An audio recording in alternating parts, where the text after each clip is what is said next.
Lange bevor der Schöpfer die Welten aus dem Nichts erhob, sagte er bei sich: Ich will etwas schaffen, das genau so ist wie ich. Und als er diese Worte sprach, entstand vor ihm die Heimat der Sterne, das unendliche Universum mit all seinen Galaxien.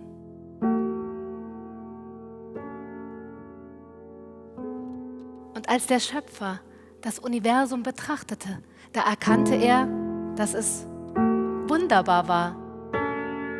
Denn, so sagte er, es ist, wie ich bin, ewig und grenzenlos und für immer unergründbar.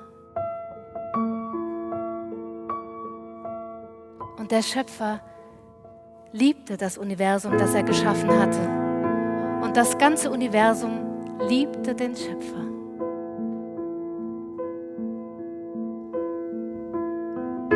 Und als die Augen des Schöpfers die unzähligen Galaxien durchstreiften, da blieben sie an einem kleinen Planeten hängen, der an der unbedeutendsten Ecke des Universums einen Platz für sich gefunden hatte und schüchtern um seine kleine Sonne kreiste. Fast hätte ich dich übersehen, sagte der Schöpfer überrascht. Und der kleine Planet errötete ein wenig. Kann es sein, dass du dich vor mir versteckt hast? Und der kleine Planet gab zu, dass er sich tatsächlich hatte verstecken wollen, weil er so wüst und leer war und dunkel. Aber das sind viele andere Planeten auch. Kein Grund, sich zu schämen. Aber weil ich dem Unbedeutenden gerne Bedeutung schenke, möchte ich mir dein Tohuwabohu einmal genauer ansehen.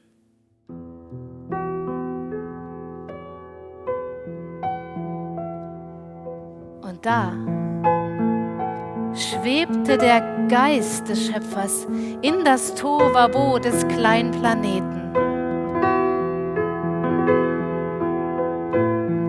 So etwas war noch nie zuvor geschehen.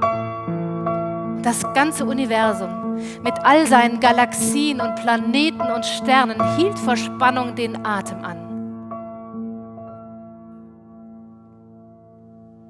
Zunächst einmal benötigen wir ein wenig Licht. Und da drang das Sonnenlicht durch die Finsternis des kleinen Planeten.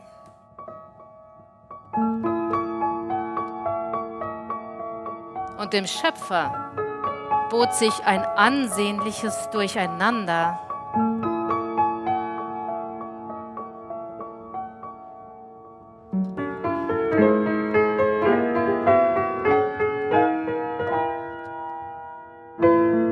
Er begann das Chaos zu ordnen, indem er das Wasser von dem Land trennte. Nun bist du nicht mehr wüst und leer, sagte der Schöpfer zufrieden. Nun bist du trocken und nass. Aber wir sollten dafür sorgen, dass das auch so bleibt und nicht gleich wieder alles durcheinander gerät. Und da schenkte der Schöpfer dem kleinen Planeten einen Mond. Der kann dir dabei helfen, dass Wasser nicht unkontrolliert überall hinläuft. Und der kleine Planet gluckste vor Freude, denn sein Mond war zudem sehr hübsch anzusehen. Außerdem wäre es doch hübsch, wenn hier etwas wachsen würde, sagte der Schöpfer. Und da wuchsen alle erdenklichen Kräuter und Gräser und Büsche und Bäume auf dem Planeten. Und der Planet freute sich und liebte den Schöpfer noch mehr als zuvor. Und alle Pflanzen wuchsen und gediehen prächtig. Manche Bäume wurden riesengroß, andere trugen köstliche Früchte und manche Blumen dufteten so süß, dass man es nicht für möglich halten wollte. Der Schöpfer betrachtete stolz die Pflanzen, die er geschaffen hatte. Und die Pflanzen liebten den Schöpfer.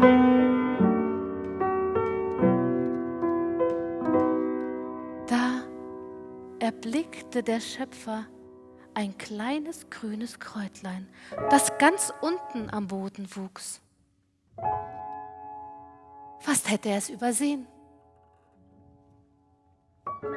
Das kleine Kräutlein zitterte vor Angst und nieste. Du sollst etwas ganz Besonderes sein, denn es gefällt mir, dem Unbedeutenden Bedeutung zu schenken. Und da erschuf er alle Tiere, Wassertiere, Lufttiere und Landtiere und 3-höckrige Kamele. Ihr alle sollt von dem kleinen grünen Kraut fressen. Es soll euch alle ernähren und euch daran erinnern, dass nichts unbedeutend ist. Mag es noch so winzig sein. Und dabei zwinkerte er die Ameisen an. Und die Ameisen kamen nicht im Traum auf die Idee, sich unbedeutend zu fühlen. Nun war der ganze Planet bewachsen und bewohnt. Das ganze Universum staunte über den kleinen Planeten, der nichts Besonderes gewesen war, nun aber in unvergleichlicher Schönheit seine Bahn um seine kleine Sonne zog. Der Schöpfer freute sich über seine Schöpfung, die anstelle des Tohuwabohus getreten war. Und die ganze Schöpfung freute sich auch. Nur ein kleiner Matschhaufen konnte sich nicht so richtig freuen. Es hatte geregnet und er schaute verdrießlich vor sich hin. Warum freust du dich nicht mit all den anderen? Fragte der Schöpfer den Matsch. Hätte der Matsch sprechen können, hätte er vermutlich gesagt: Ach, ich bin nur Matsch. Ich bin nur der unbedeutendste Dreck auf dem unbedeutendsten Planeten im ganzen Universum. Wie soll ich mich da freuen? Aber der Matsch konnte nicht sprechen. Und da griff der Schöpfer in den Matsch und sagte: Du sollst etwas ganz Besonderes sein. Denn wenn ich es will, kann aus dem unbedeutendsten Dreck im ganzen Universum etwas sehr Bedeutsames werden. Etwas, das mir, dem Schöpfer aller Dinge, gleicht.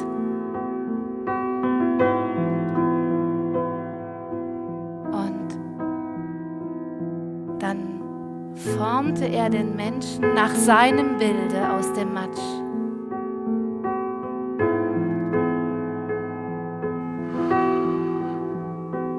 Und er ließ ihn lebendig werden.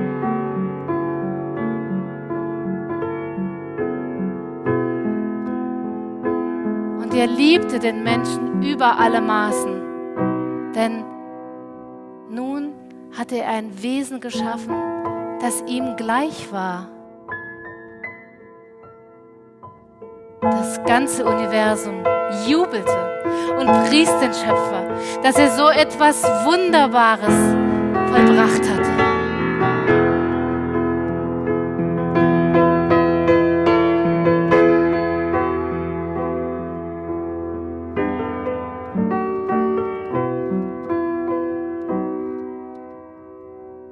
Darum, kleiner Mensch,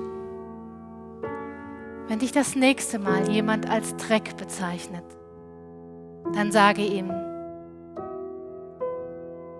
ja, ich bin Dreck.